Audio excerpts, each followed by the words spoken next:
হ্যাঁ ভাইয়া, এটাও কি আপনাদের গাড়ি এগুলা? আচ্ছা, এটা কি এফআই এবিএস? আচ্ছা, কত কিলো চালানো এটা?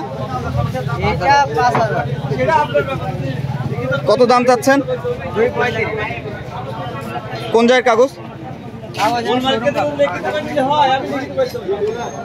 কোনো অ্যাক্সিডেন্ট হিস্টোরি আছে নাকি এটার? গাড়ি তো দেখে মনে হচ্ছে একদম ফ্রেশ। এটার দাম কত যাচ্ছেন? আচ্ছা, এটাও তো আপনাদের গাড়ি? আচ্ছা, এটা টিভিএস। এটার প্রাইস কত যাচ্ছেন? এই ফুল টাকার কাগজ?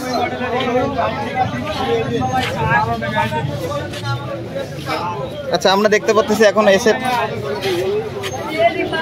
আছে, এসএফ ন্যাকেটও আছে, এসএফও আছে। এটা একই মালিকের গাড়ি, তো আমরা তার সাথে একটু কথা বলি। আচ্ছা, এটার দাম কত যাচ্ছেন আপনি? কত? 250। আচ্ছা, এর কোনো অ্যাক্সিডেন্ট হিস্টোরি আছে নাকি? এটা তো ফ্রেশ মনে হচ্ছে। এটা শোরুম পেপার আছে? কাগজ কি টাকা জমা দিয়েছে? আচ্ছা, এটার দাম কত যাচ্ছেন? কোনো কম টম হবে? কম হবে? আচ্ছা, কথা বলে, কাস্টমার আসলে কথা বলে দেখবে। আচ্ছা।